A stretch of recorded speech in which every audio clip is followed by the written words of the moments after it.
Hi, it's Theo and welcome to my 1 minute card reviews where I don't waste your time by plugging giveaways. Today it is Shaman Day, so let's get started with the first card, which is the Aspect's Embrace, a 2 mana spell, restore 4 health and imbue your hero power. And for Shaman, imbue the hero power is the Blessing of the Wind.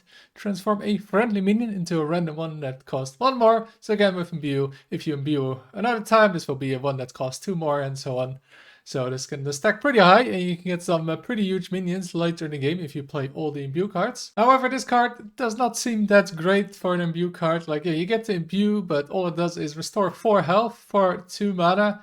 Yeah, nowadays I don't think that's really good enough. Yeah, 4 health is nice, but it has no immediate impact. Well, I feel like, yeah, you probably want to be playing it in an imbue deck, because I think you want to get a bunch of them. I don't think it's going to be great either in the deck. You just play it because you really need those imbues. And yeah, obviously you don't want to play this in any other deck, so I'll be giving this one 2 stars. Then the next one we have is another imbue card, the Living Garden, a 3 mana 2/3 elemental. Battlecry, imbue your hero power.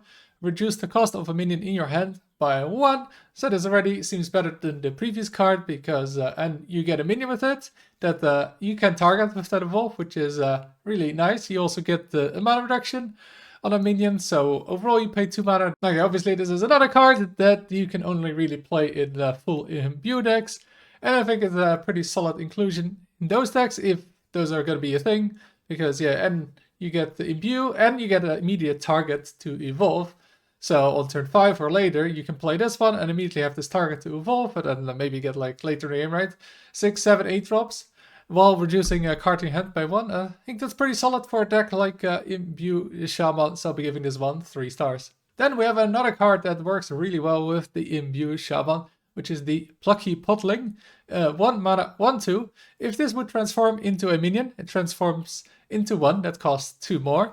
So basically it's a 2 upgrade on your evolve, and that can be pretty big early on. But yeah, of course you do have to use the hero power on this, so basically it's like a 3 mana card where you get a random, 5, 6 drop maybe. And yeah, I don't know if it's actually going to be good enough, because yeah, you have to wait a couple of turns before you can actually evolve, then you play this, and then you use the hero power on it and not another minion, and that's it. Like, this card doesn't do anything else. And well said, yeah, maybe early on, but yeah, there's obviously not a card you can really play turn 1, turn 2. Turn 3 is like the earliest, and then best you can do is if you imbue on turn 2 is you play turn 3 and evolve, and then you get a 4 drop, a random 4 drop on turn 3, and yeah, I'm not sure that's really worth running a card for. However, it might still be an okay card if you have enough draw, so I think I'll be giving this one 2 stars. Then we have the Glowroot Lure, a 6 mana 6/6 taunt, cost 1 less for each time you've used your hero power this game. So this obviously goes into an imbue deck. Like, I don't think there's a hero power deck right now with just totems. And the problem with that is you only really start using your hero power like after turn 2, but then generally only 1 evolve. It's not that great for 2 mana, so you might want to be waiting with that and upgrade it a little bit before you do that. So yeah, this card is just not going to come down like turn 4 or 5. And yeah, these type of cards, usually you really want to be playing them for 0 mana. That's where their strength is. When do you do that as Shaman with imbue? Like, earliest turn 8, and that's if you use it every single turn. And the ending is 0 mana 6/6 on turn 8. Yeah, it feels a little bit late when some decks can get 3 giants on turn 3. And honestly, this feels like a really hard card to actually play early on, and then later on, yeah, it's just not really good enough for what the card does. I'm really trying to find ways to see this card being played. Yeah, I just can't really find a way where this card is useful, so I'll be giving this 1 star. The next one we have is a Merithra, a 6 mana 4/4 Battlecry. Resurrect all different friendly minions that cost 8 or more. So yeah, again, this is a card that you want to be putting in your evolve deck most likely. So the way I can see this card being played is you buff your hero power a few times the evolve one. And then, yeah, you get a bunch of 8 drops from your minions, and then you can drop this as a huge stat bomb. Besides evolving, though, there's not a whole lot you can resurrect. And I feel like for this kind of card, you gotta resurrect at least 2 8 drops. And yeah, that when that happens, I'm not sure. It's probably gonna take a while with evolve. Like, you gotta imbue a bunch of times. And also, you gotta remember that, yeah, if you somehow evolve into the same minion twice, it's only gonna be resurrected once for this, so that's a bit of a downside. Yeah, it's really gonna come down to how good is evolve gonna be and how often can you really get these huge minions out, because I guess that's really the goal of the imbue decks, is to get those huge minions. So I guess this can be okay than it. So I think I'll be giving it 2 stars. Then let's go to the non-evolved card, starting with the Emerald Bounty, a 2 mana spell, draw 2 cards. you can't play them for 2 turns.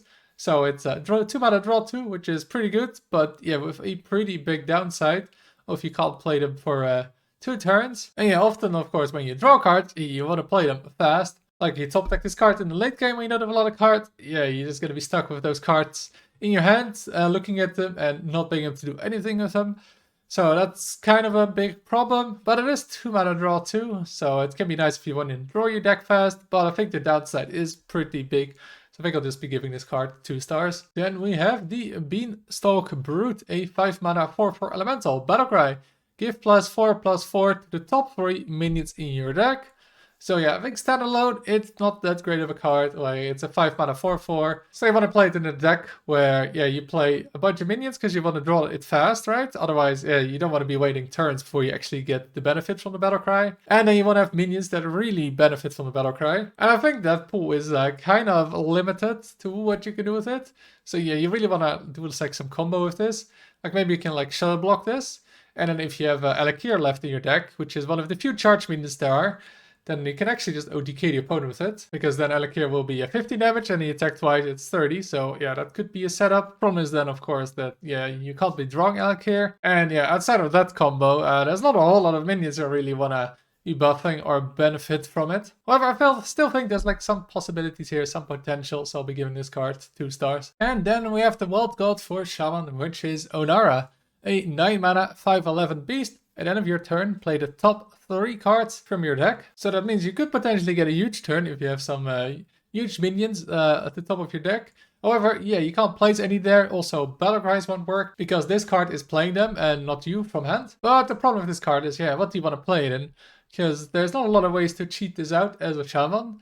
I don't think Cliff Dive is going to work with this. Besides that, yeah, you play this on turn 9. Yeah, you're really going to need some big impact cards with it. But yeah, it's going to be completely random. Because yeah, obviously you have to survive to play this card. So there's going to be a bunch of cheap cards in your deck. And then, yeah, once you get those cheap cards, yeah, there's not really worth running. You might be wanting some board clears, but then you might summon 2 minions for this. And then the third is a board clear. I think this card is just way too random to do what it wants to do.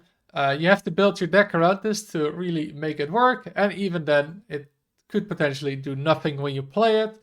So I think it's just not worth running in a deck or building your deck around it, so I'll be giving this one 1 star. Then we have the Spirits of the Forest, a 5 mana choose one. Summon 3 2/3 wolves with taunt, or summon 2 4/3 falcons with Wind Fury. So let's just look at the options here. So you can get 3 Spirit Wolves, and yeah, then you get 3 of them. Now there's already Spirit Wolves, which isn't remotely playable. And yeah, this you get 3 of them, so 1 more, but yeah, that's not really that great. I mean, you can just look at Hunt right now with Alien Encounters. That is a 5 mana double 2/5, which is somewhat similar stats to this. And yeah, it feels absolutely horrible to play as at 5 mana. Like you want, even at 2 mana, it doesn't feel amazing to play. So yeah, playing just 3 2/3 wolves, it's pretty bad. And then the other option is 2 Spirit Falcons. You leave them up, can be pretty scary, but yeah, there's not a whole lot of ways to buff it, I think, and they're both 3 health. So yeah, I feel like pretty much anything can kill this. So yeah, that also doesn't feel like a great option. I don't feel like there's any time you really want to be playing this card, so I'll be giving this one 1 star. And then the last card we have is a 10 mana nature spell, Typhoon. Each minion gets shuffled into a random player's deck. So this is a bit like Psychic Scream, where, yeah, just all the minions get shuffled. However, it's 3 more mana, and they get shuffled randomly. Where if there was a board full of tokens, Psychic Scream could clear that board 3 turns earlier, and it would shuffle those bad cards into your opponent's deck.